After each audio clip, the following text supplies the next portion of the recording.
Hey, today I'm talking about the classic Disney films, Honey, I Shrunk the Kids, Honey, I Blew Up the Kid, and Honey, We Shrunk Ourselves.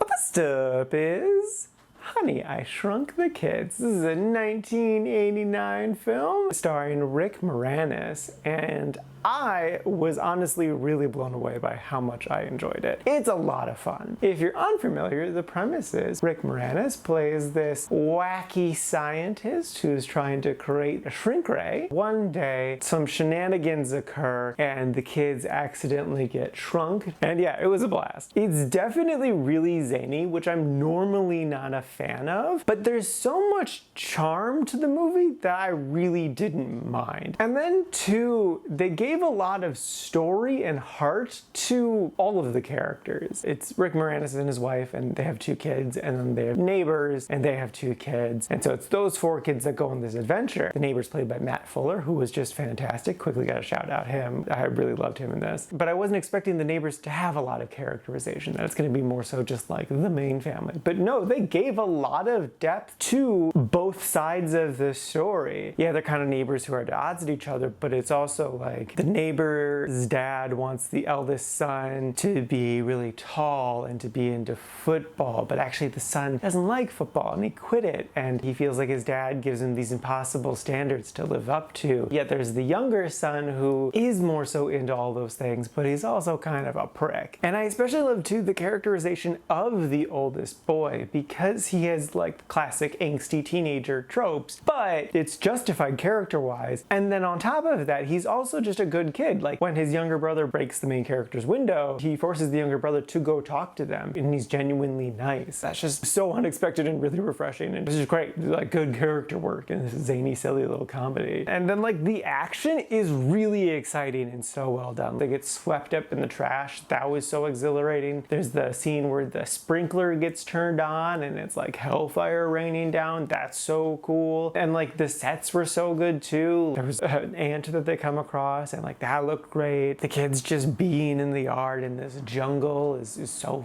fun. Looked really good. They gave all of the kids a nice hero moment, which was really satisfying. I loved too that the main parents, they're having marital issues, and like that's kind of at the center of everything, is they're just like struggling in their own marriage. They're not giving each other enough attention. They're kind of both distracted by their careers and not paying attention to each other or the kids, and that's why everything is going to hell. And that's great. That's such a good, relatable story that I love to bits. It's a nice layer of emotional depth. So yeah, no, it's a fantastic film. It's got great emotional depth. It's got a fun story with good characters, great action, solid comedy. Just like, yeah, they nailed it top to bottom. It's a fantastic film. I would totally recommend this movie. It's a lot of fun and well worth the watch. Next up is Honey, I Blew Up the Kid. This is a 1992 film, and fun fact, it was Kerry Russell's feature film debut. She had been on the Mickey Mouse Club stuff prior to this, but yeah, this is her first time acting in a big thing, and yeah, she was a delight to see. The basic premise of this is the family has moved to outside of Las Vegas. The dad now works for a company that's kind of acquired his inventions, and due to some convoluted means, the new baby in the family gets hit by the shrink ray, but grows this time slowly over the course of the film. And it starts off not the strongest. Like the beginning really didn't grab me. There's no real emotional hook besides my boss doesn't really like me, but he can't just fire me outright. Yeah, that is a thing, but like, I don't know. It doesn't feel as meaty as the first one, which had just so many different things going on that led to the big culmination of everything going to disaster, whereas this is just an inattentive dad in his own head about everything. And like, yeah,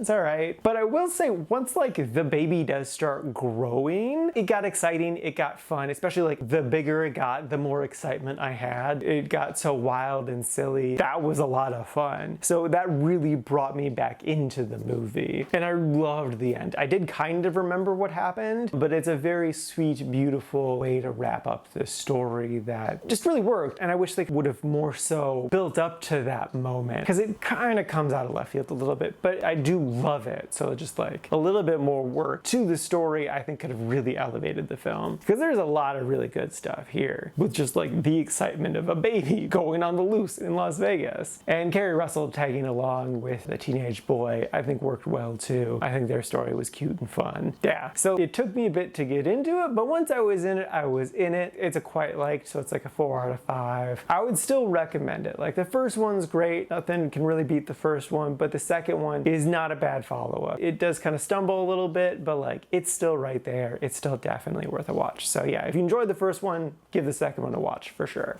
And lastly is Honey, We Shrunk Ourselves. This is a 1997 film. The basic premise is it's been about 8 years since the last film. The Smithsonian wants to put his shrink ray on display, so he took it out and then decided to use it and inadvertently shrunk him, his brother, his wife, and his brother's wife. And the kids get confused, so they think the parents left them alone all weekend, so they just do fun kid shenanigans. And it's pretty solid. It's definitely a step up from the second one, but doesn't reach the heights of the first one. But there's a lot to like about it. Quick little shout out to Mila Kunis. That was definitely a surprise. She's so tiny. I was surprised with little things that I remembered from watching this as a kid. Like there's the glow-in-the-dark construction worker stuff where just glow-in-the-dark's their belly. I vividly remembered that. I think this is where I learned that bananas have potassium, because that's like a really important part of the movie. I vividly remembered the volcano chili explosion thing onto the hot dog people. I do think the miniature stuff in this film wasn't as great. I feel like they kind of didn't keep the scale as consistent, or didn't feel as consistent as the other films, so that was a little distracting. Oh yeah, the chip dip. I remember the chip dip happening right before it happened. This film does have more emotional depth than the second one. It is retreading water, because it is basically like the husband is being an inattentive father, an inattentive husband, and he learns to pay attention to that more. But he does feel like the type of person who would need to learn that lesson multiple times, so I kind of forgive it. I love the kids though. The kids were great. Allison Mack, I know, not the best person, but she did a good job here. I really loved the scene where there's this cute boy that kisses her out of nowhere and she freaks at him. She basically yells at him about consent. The mom was so proud of her, and I was